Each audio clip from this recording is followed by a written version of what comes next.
Are you using Pinterest to the fullest to help you organize your genealogy and energize and inspire you to write your family stories?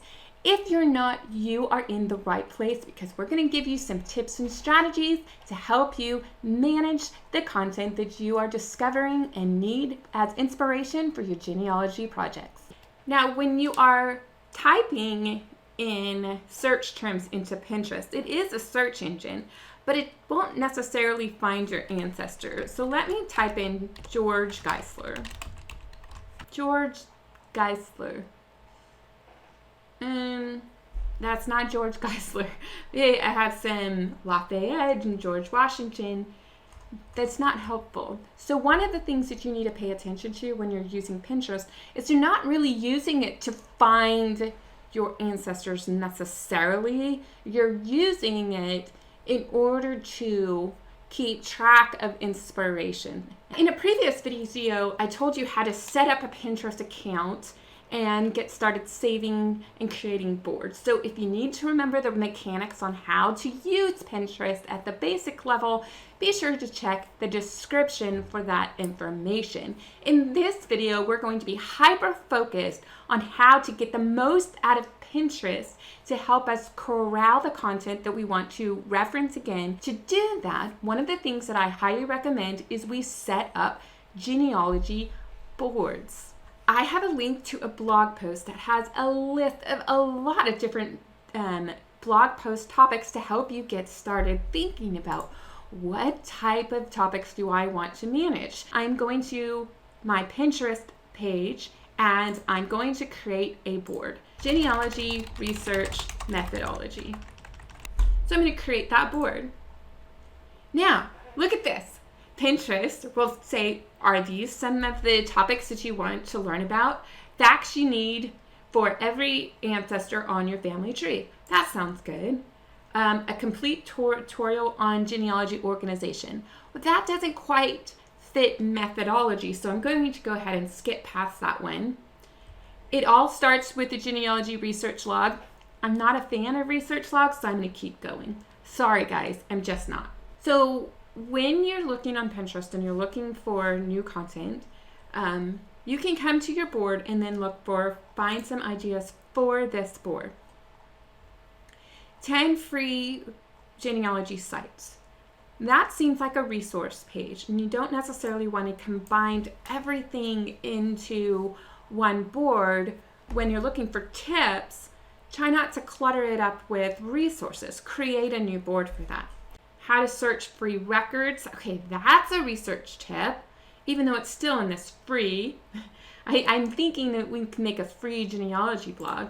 So how to search free records on Ancestry and find my path. Before you hit save, make sure this image, if it's a tip or a database image, it actually goes somewhere.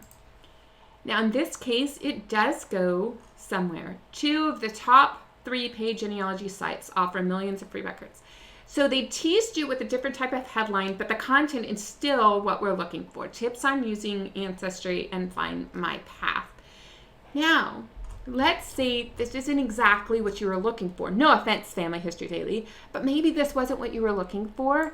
Then don't save that pin. Remember, this is a place where you save the blog post, the video content that you most want to remember, because you want to come back to it. So look for something else. Common surname, how to research common surname ancestors.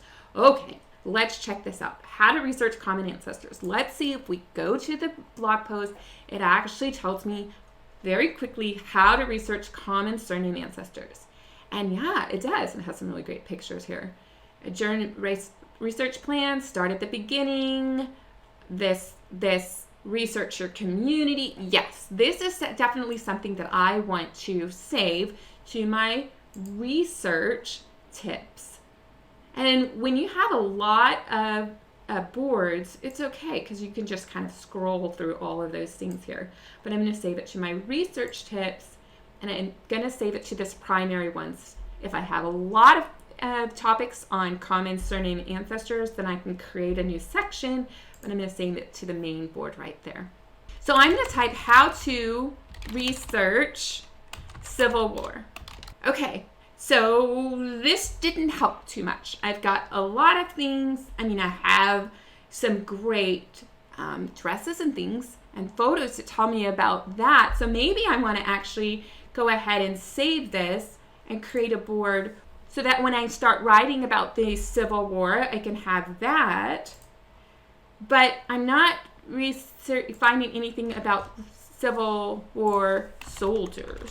So I did find using the 1890 Civil War veteran census. That would be very helpful, and I could put that in my research methodology board. Now, when I added Civil War database, now I have, was your ancestor in a Civil War prison? I can add that to a methodology.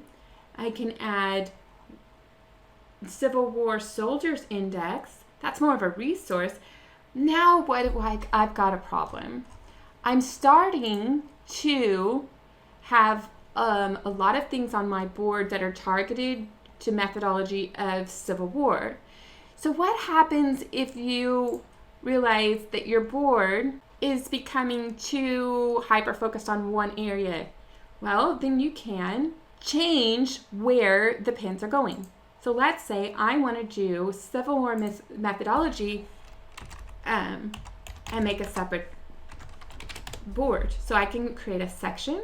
Now I can move my Civil War research methodology topics over there. And so my research methodology is right here, and my subsection I said board, how funny is that? Now it says Civil War. And then when I go here, I have genealogy, methodology, Civil War. Find. This is what's really great. Pinterest is like, oh, I see that you created this collection. Maybe you want to have this. Do you have ancestors who served in the Civil War? Find free Civil War collections here. Yeah, I want to save that there. But what if I wanted to transfer some information from Family Search over to Pinterest because I want to write about George Geisler? Well, first, let me go create a board for George. Now that I have George's board created, I can go ahead and create one of my own pins. Save to the George Joseph Geisler. Now I have something to start with, so this is handy. All right, notice how Pinterest goes more like this. It's not entirely sure what to make of that picture, but I'm going to go over to Family Search. I'm already logged in. And here's George Joseph, and I can go over to Memories and have lots of pictures of George over here and hit this share icon and then click Pinterest. And now I can take this image and put it to George's board. What if I want to share his sources? So he was in here's a family Bible. I could go ahead and share the family Bible picture, very much like an image, right? Share that to Pinterest. Notice Family Search doesn't really let me go ahead and define the description, so I might have to change that later. But let's go back to the actual source that I found. So here are some sources. Let's go to the 1910 census. Let's view that source. Go ahead and go to this page and use your pin it button. Now you have what is the record and the link back to Family Search and the image. So I can go ahead and save that. And if I want to, I could do things like rearrange things in the order that it took place. And now I can create a visual timeline and use this to write my ancestor's story. Now, what about you? What about the stuff that you write and create? If you are creating a Instagram account, or if you have a blog that you want to share some of your content so that it can create another avenue of clickbait for cousins, well, you can create your own content board. So here we're going to go create pin. No, we're not. We're going to create board. And in this board, we're going to say blogs, create. Now it's going to look for blog posts that I've created. And sure enough, they did a good job of finding stuff that I've put online. I'm looking for ones that are primarily focused on my actual research rather than the tips and training I have. So I can go ahead and hover over that and add it to my new Blogs by Devin Noel Lee.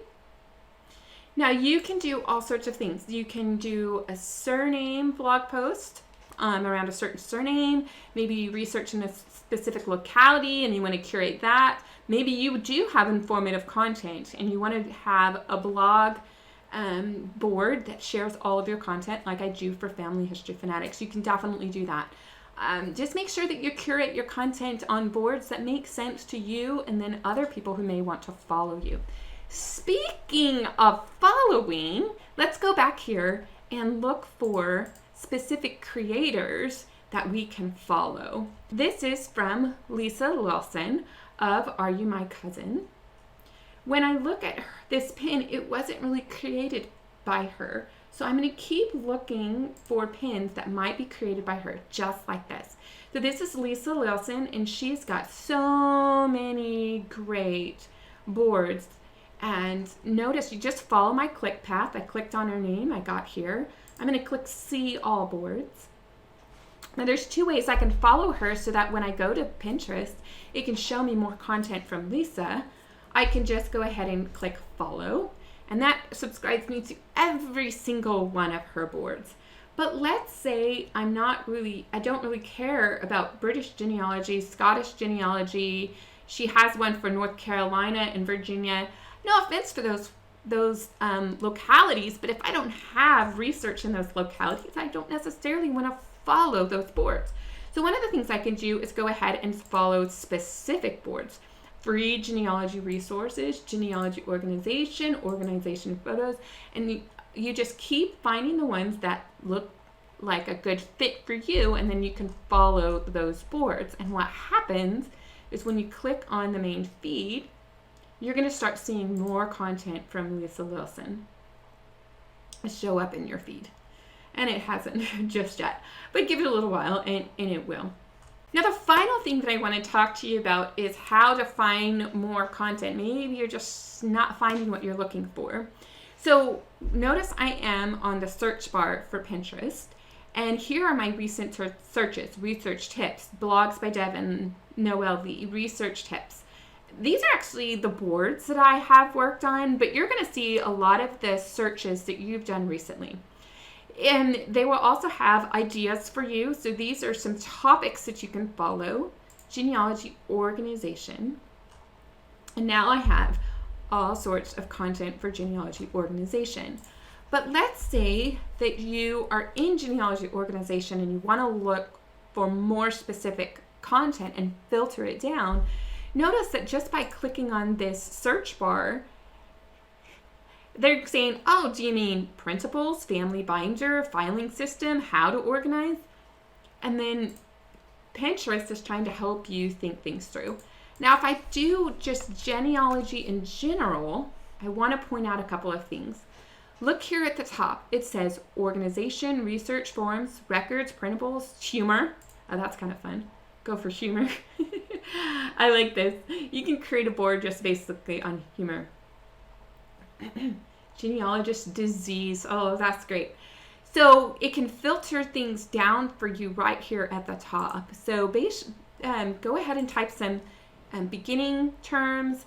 Look here to see what Pinterest recommends. This is another way you can actually find other people's boards. Abundant Genealogy, there's their boards, and you can see all boards here.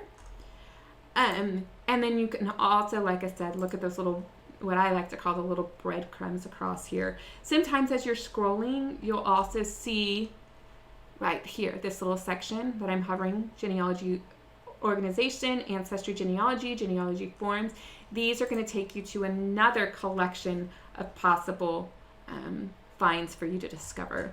So I hope that gives you so much inspiration, teaches you how to use Pinterest for genealogy, and if you want to learn more on how to become a better researcher, then be sure to click this video. And if you want our latest release, which could also include DNA, click this video right here.